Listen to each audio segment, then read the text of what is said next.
What is the greatest real-life plot twist in all of history? At the start of the Cold War, Henry Murray developed a personality profiling test to crack Soviet spies with psychological warfare and select which spies are ready to be sent out into the field. As part of Project MK-Ultra, he began experimenting on Harvard sophomores. He set one student as the control, after he proved to be a completely predictable conformist, and named him Lawful. Long story short, the latter half of the experiment involved having the student prepare an essay on his core beliefs as a person for a friendly debate. Instead, Murray had an aggressive interrogator come in and basically tear his beliefs to pieces, mocking everything he stood for, and systematically picking apart every line in the essay to see what it took to get him to react. But he didn't. It just broke him, made him into a mess of a person, and left him having to pull his whole life back together again. He graduated, but then turned in his degree only a couple years later, and moved to the woods where he lived for decades. In all that time, he kept writing his essay, and slowly, he became so sure of his beliefs, so convinced that they were right, that he thought that if the nation didn't read it, we would be irreparably lost as a society. So, he set out to make sure that everyone heard what he had to say. And sure enough, Lawful's Industrial Society and Its Future has become one of the most well-known essays written in the last century. In fact, you've probably read some of it, although you probably know it better as the Unabomber Manifesto. Edit, thank you for the gold. On the 28th of June, 1914, Gavrilo Princip's group the Black Hand ducked up the first time when it came time to assassinate Archduke Franz Ferdinand in Sarajevo. His colleague was to throw a grenade under the carriage as the Archduke and his wife passed over.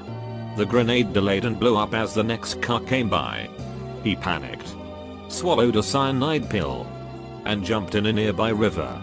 Except the cyanide pill just made him vomit, and the river was 6 inches deep, so he was caught pretty easily. Gavrilo Princip was pretty damn dejected and went to get some food at a local restaurant at this time. After the assassination attempt, Archduke Franz Ferdinand told his driver to head to the hospital where he and his wife could visit those injured from the failed plot on his life. Cars hadn't been around for too long, so when the driver got lost and tried to reverse the car, it stalled right in front of the restaurant where Princip was finishing lunch. He walked outside, saw the Archduke standing there, and fired into his neck. The most revolutionary event of the 20th century was a do-over. It's definitely Darius the Great's ascension to the throne of Persia.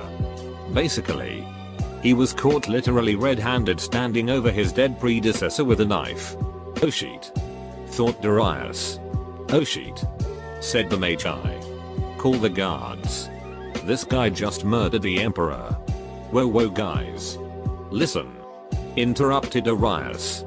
I know what this looks like, but it's not what it looks like. Not only did I not kill the emperor, but I can tell you who did kill him.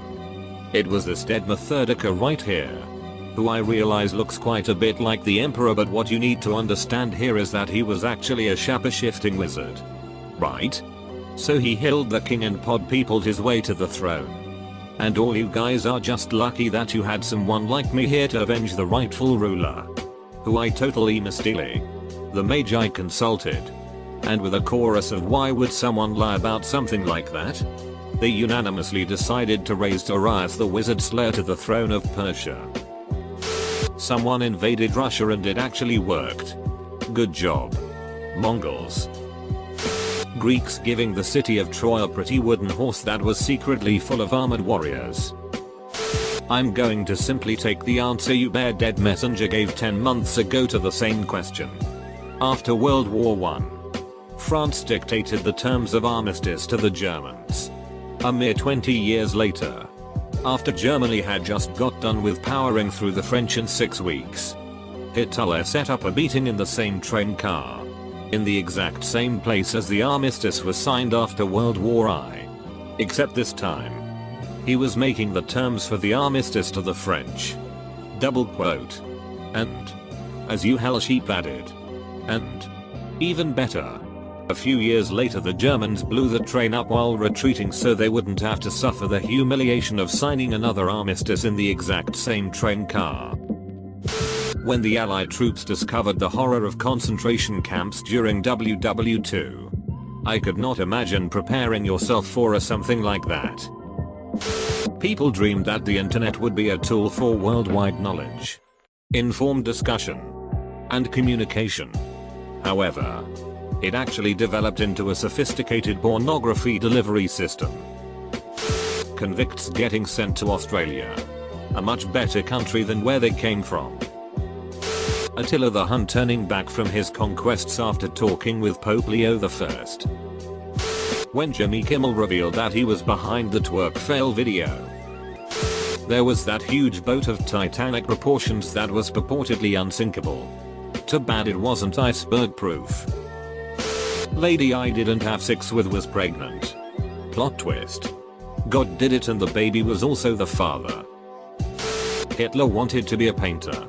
Ended up almost killing entire ethnicities of people. That a small time strip club owner can walk into the Dallas police station and shoot the man who shot the Potters 3 days earlier in front of the entire police force. Edit. Grammar. Joan of Arc helping the French defeat English, which led to them being driven out of France.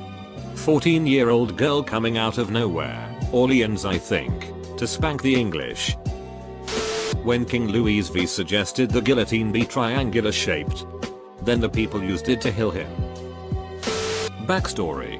There was a samurai in Japan, circa 1600, named Miyamoto Musashi, who was frequently late to his duels.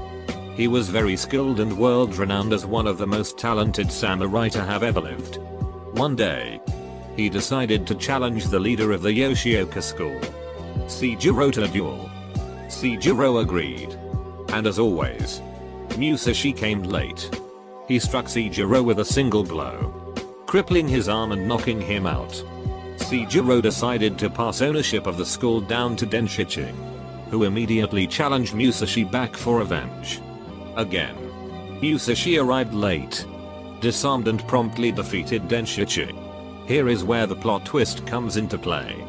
The head of the Yoshioka school is now the 12-year-old son of Denshichi, Matoshichiro. He and his entire force of archers, musketeers, and swordsmen challenged Musashi to a final duel. Musashi decides that this time he is to arrive early and hide nearby. Fantastic.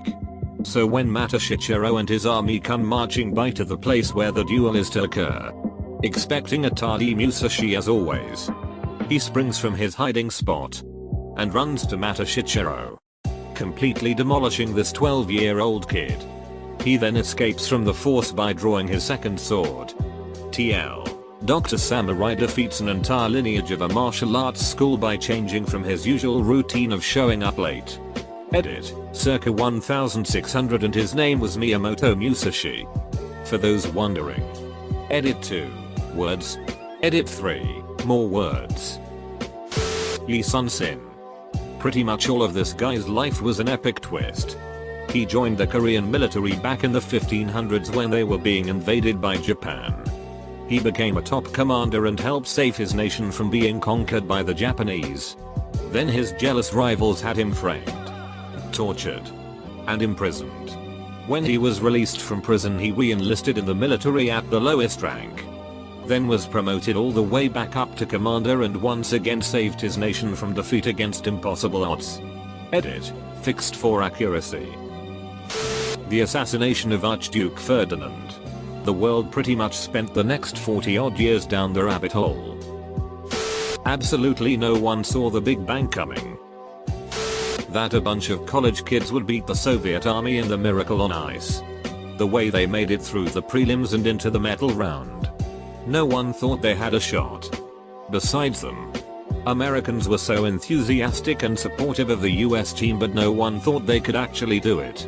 In my opinion, it is and will forever be the greatest game ever played. The Cold War. The US hostages in Iran.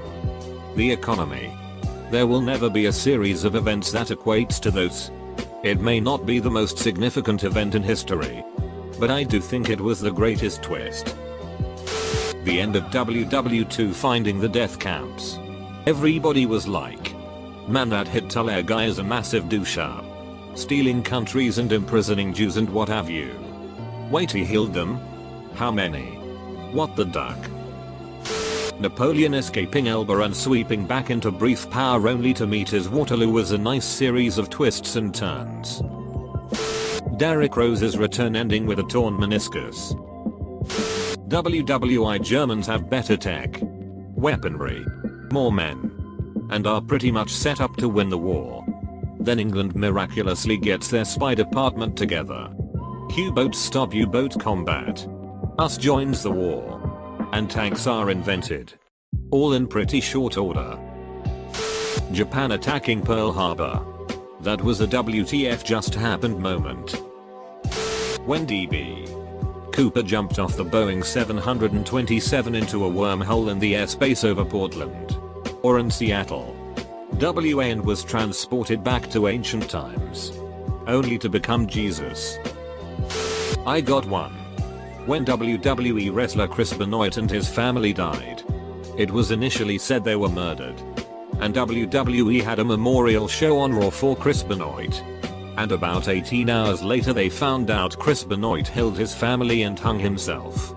And decided to never acknowledge Chris Benoit ever again. After the Treaty of Versailles was signed, Ferdinand Foch, a French general, exclaimed, "This is not a peace. It is an armistice for 20 years. Guess what happened 20 years and 2 months later? When everything was all this crazy giant lizard movie and then bam. Plot twist. Meteor. Monkeys take over and go to space. It's not really a plot twist, but the Cold War was pretty anticlimactic. Canada tricking the US on 1812.